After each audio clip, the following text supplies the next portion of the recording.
Olá pessoal, continuando então nosso estudo sobre diagramas de blocos de confiabilidade, RBD. Agora vamos iniciar dando uma olhada em sistemas mistos. Nós já vimos o série e o paralelo, como que nós avaliamos eles e quais as características. E agora como que a gente trabalha em sistemas mistos, onde tem parte em série, parte em paralelo. É muito similar, para o pessoal que é de elétrica, é muito similar à associação de resistores. Porém, o cálculo é diferente. A simplificação é a mesma, mas o cálculo é diferente, como nós já vimos no vídeo anterior.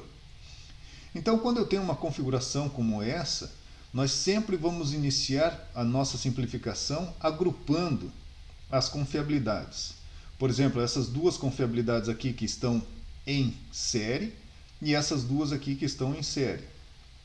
Isso vai me dar uma simplificação entre esses dois modelos para esta configuração, onde eu vou ter uma equivalente das duas confiabilidades acima, das outras duas, e vou ter essa configuração onde essas duas confiabilidades estão em paralelo e essas duas estão em paralelo. Continua a minha simplificação.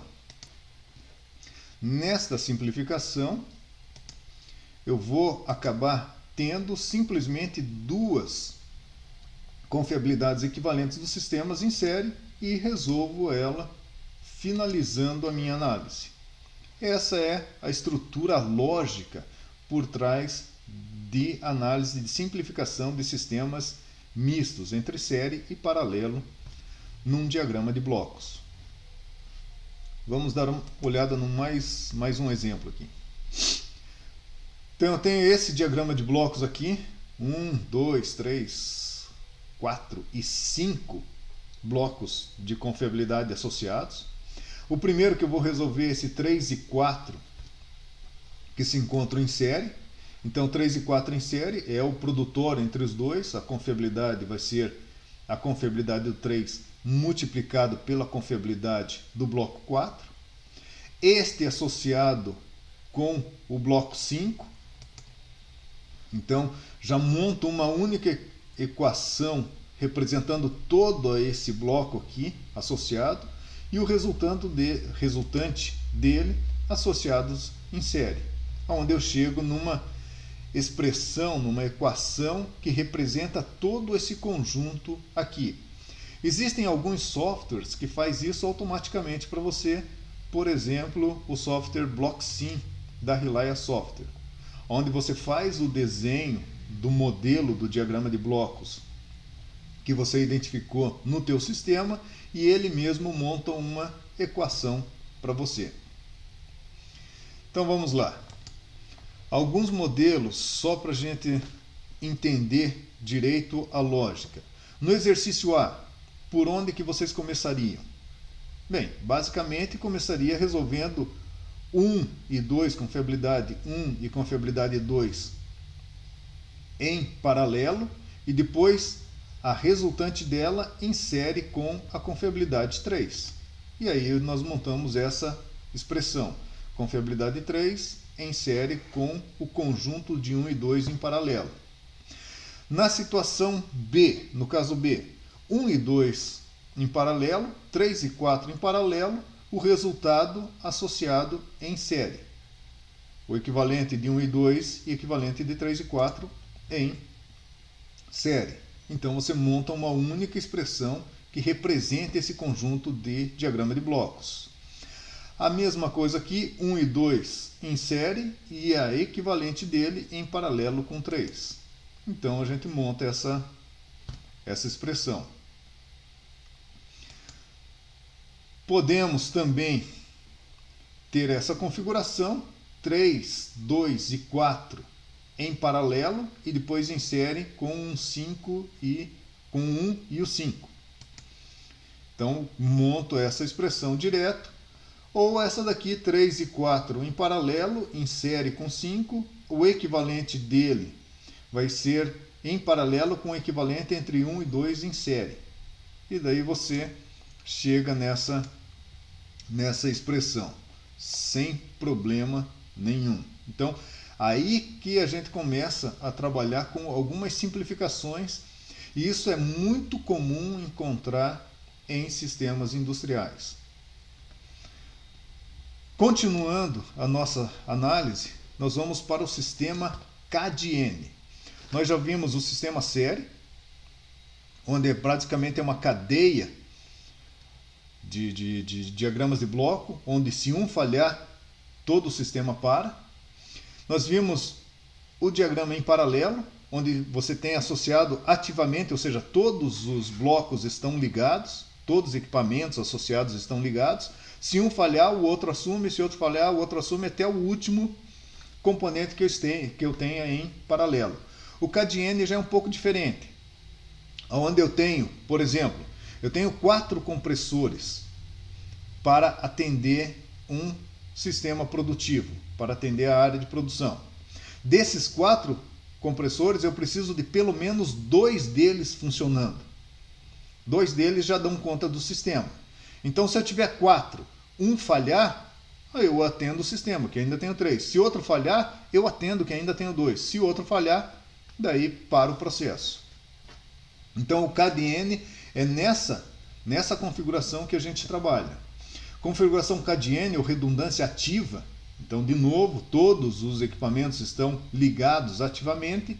É utilizado com o número K de unidades, deve estar operando para o sucesso de um sistema com N unidades. Então, eu tenho N unidades ligadas e preciso de K dessas unidades funcionando. Como que eu calculo isso daí?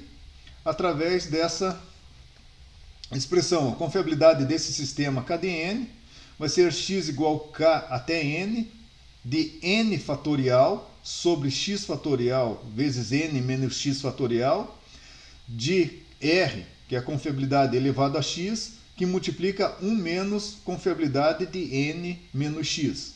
E o tempo médio para falhar é N menos K mais 1 sobre K vezes a taxa de falha, o lambda. Então, nessa configuração, por exemplo, eu tenho, determine a confiabilidade de um sistema para 100 horas de operação com unidades independentes e idênticas na configuração 2 de 4. Sucesso 2 bons de 4 no total. A taxa de falha das unidades são constantes iguais a 0,005 falhas por hora. Se a taxa de falha é constante, lembrando, nós estamos na fase de vida útil da curva da banheira, onde a taxa de falha não se altera ao decorrer do tempo, ela se mantém constante no tempo. A taxa de falha, não a confiabilidade, que a confiabilidade sempre será em função do tempo. Substituindo os valores, eu tenho aqui que a confiabilidade de uma unidade é igual a E elevado menos lambda-T, menos a taxa de falha vezes o tempo pré-determinado.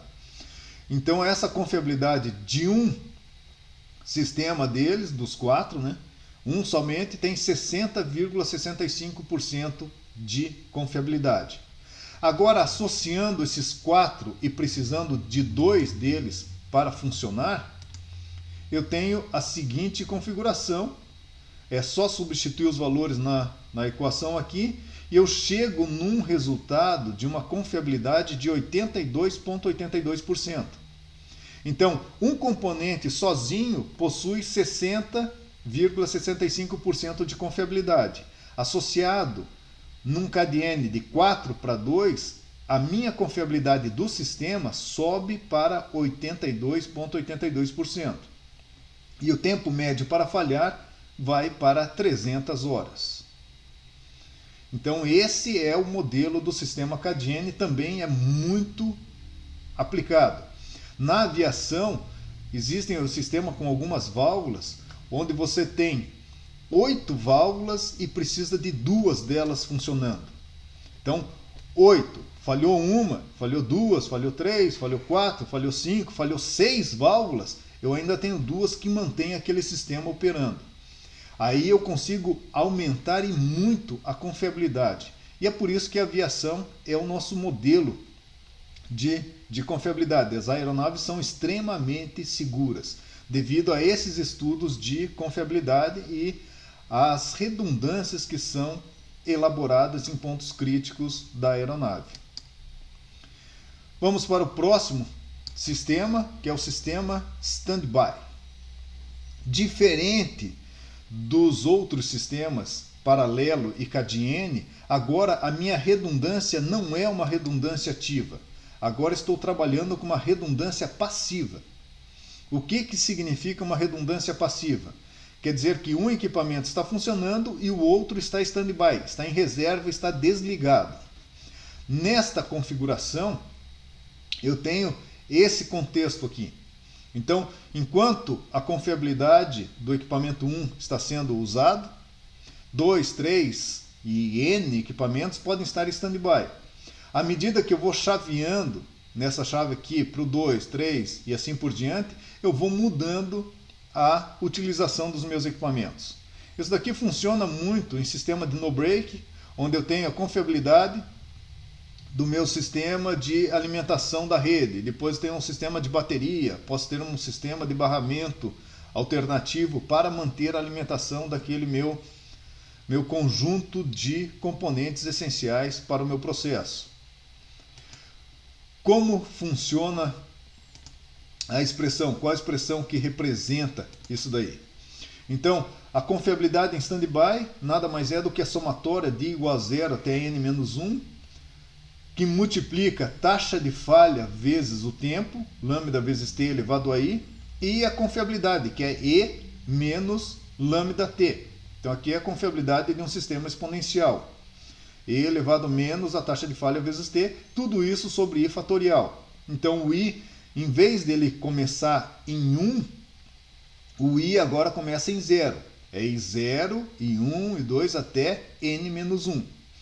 E o tempo médio para falhar é a somatória de igual a 1, não igual a 0, i igual a 1 até n, sobre 1 sobre taxa de falha i, que vai variando em função do número de termos que eu tenho. Isso só é verdadeiro se, essas expressões, se a unidade de chaveamento é perfeita, ou seja, não estou considerando a falha nesse sistema de chaveamento, considero ele perfeito. As unidades são idênticas, todas as unidades são idênticas, a taxa de falha são constantes, então, no período de taxa de falha constante na curva da banheira, de vida útil, as unidades standby são tão boas quanto novas e as falhas das unidades são estatisticamente independentes. Aí eu consigo.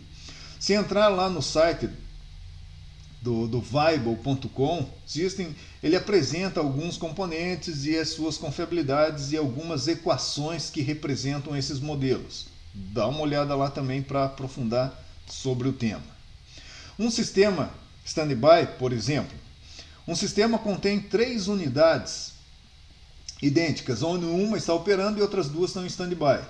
A configuração do sistema para 400 horas de operação, sabendo-se que a taxa de falha das unidades é igual a 0,003 falhas por hora. Então, substituindo os valores, eu tenho a expressão básica de standby, que nós acabamos de ver. É só substituir os valores, vamos chegar numa confiabilidade de 87,95% para esse sistema. E o tempo médio para falhar vai ser igual a 1000 horas. Substitui nessa somatória, vai ser igual a 1000 horas. Aqui, agora vamos dar uma olhada em arranjos físicos para entender como que esse arranjo físico é ligado e o que ele representa no diagrama de blocos de confiabilidade. Por exemplo, aqui eu tenho um conjunto, eu tenho uma fonte de torque que vai fazer girar um compressor 1, e vai fazer girar o compressor 2, que está acoplado um ao outro. Aqui no mesmo eixo daí tem um acoplamento para isso. E é uma tubulação de saída. Para o fisicamente, olhando esse sistema, os dois estão em série, porque um está em série ligado com o outro. Agora, para o meu diagrama de confiabilidade, vamos supor que eu precise da potência de um compressor só para manter o sistema funcionando. Então eu tenho aqui o 3 que é a fonte de torque. Se parar a fonte de torque, o meu processo para. Se a tubulação estiver corroída, vazada, amassada, estrangulada, ela também para o meu sistema, o processo não funciona. Agora, considerando que a fonte de torque está ok, que a tubulação está ok, vamos aos compressores. Se o compressor 1 estiver funcionando e o compressor 2 falhar, esse daqui, o compressor 2 cair fora do sistema, então eu continuo tendo ainda um caminho para o meu fluxo de ar e não para o sistema. Agora, se o compressor 1 falhar, o 4, que é o acoplamento, estiver ok, e o compressor 2 ok, também não para o sistema. Agora, se o compressor 1 falhar e o acoplamento falhar, aí não adianta. Mesmo que o compressor 2 esteja em ordem, pelo arranjo físico que ele está aqui, sem esse acoplamento, eu não consigo fazer o sistema funcionar direito. Então eu pego aqui esse arranjo físico e transformo ele num diagrama de blocos. A mesma coisa nesse outro arranjo físico aqui, onde eu tenho 3 resistores. Pode ser uma resistência de grade, uma resistência de aquecimento de óleo. Eu preciso dos 3 resistores funcionando. Eles estão associados, esses resistores estão ligados em paralelo fisicamente. Eletricamente falando, todos eles estão ligados em paralelo. Porém, para o meu sistema funcionar, eu preciso que os 3 estejam em condições. Então, se queimar um dos resistores aqui, o meu sistema já não atende os requisitos necessários. Então, o meu sistema está fora, vai estar em falha. Então, para o meu diagrama de confiabilidade, esse sistema se encontra em série. Então, tudo depende da função requerida que eu quero do meu sistema para saber que tipo de associação eu vou ter em relação ao arranjo físico instalado na minha planta.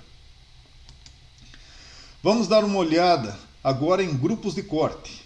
Como que eu faço algumas simplificações em alguns sistemas, principalmente quando eu encontro um sistema que não é nem série e nem paralelo. Por exemplo, este sistema aqui, aonde eu tenho essa ligação E, aqui, esse componente E, que indica para mim, vamos aumentar aqui, A e E, eu não posso dizer que os dois estão em série, nem em paralelo, nem E em relação a C, porque isso daqui é um circuito parecido com um circuito em ponte, para quem é de elétrica. Então eu tenho 2 maneiras de resolver isso. Ou eu faço um sistema para dispor todos eles em série, ou eu faço para dispor todos eles em paralelo. Para fazer em série, eu vou usar linhas transversais. Por exemplo, eu pego os caminhos possíveis. Aqui, A e B. Então, A e B é uma entrada que eu tenho. A próxima entrada.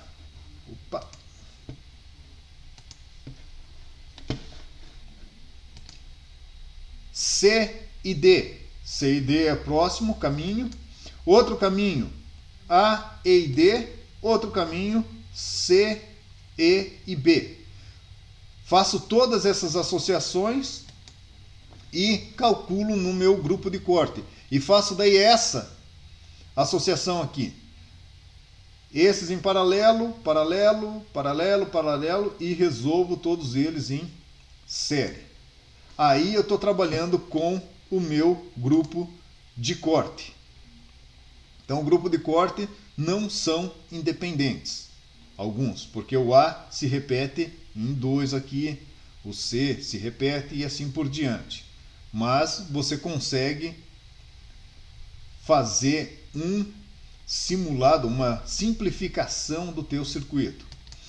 Outra maneira de fazer a mesma análise agora são com linhas paralelas. Então, coloco as linhas paralelas e vejo os caminhos possíveis. A e C, B e D, A e D, B e C. E da mesma forma, tenho meus grupos de ligação e meus minhas repetições ali, resolvo cada uma dessas linhas e chego no resultado. Posso trabalhar também diagramas de blocos como árvore de eventos. A proposta é muito similar. Então, a árvore de eventos é uma representação ilustrada de todos os eventos que podem ocorrer em um sistema. E aí eu pego esse circuito aqui e vou fazendo com falha e sucesso para cada um deles. Ele tem a chance de falhar e tem a chance de funcionar. Então, quando eu faço essa análise, eu vejo aqui probabilidade de confiabilidade, probabilidade de falha, probabilidade de confiabilidade, falha, confiabilidade, falha, confiabilidade, falha, e assim sucessivamente. Com essa análise, eu posso criar essa tabela aqui sobre os componentes A, B, C, D e E, os sistemas que estão avaliados, 0 seria a falha, 1 de sucesso, seria ele funcionando, a confiabilidade e a probabilidade de cada um desses conjuntos, a probabilidade do estado em falha ou probabilidade de sucesso dele funcionando, a confiabilidade no sistema e chego ao cálculo final da sua confiabilidade ou probabilidade de falha. Então é uma outra maneira de se trabalhar também com isso. Então, o diagrama de blocos, o que nós tínhamos para comentar com vocês seria isso. Muitas coisas a gente pode resolver através do diagrama de blocos. E até a nossa próxima aula sobre árvore de falhas.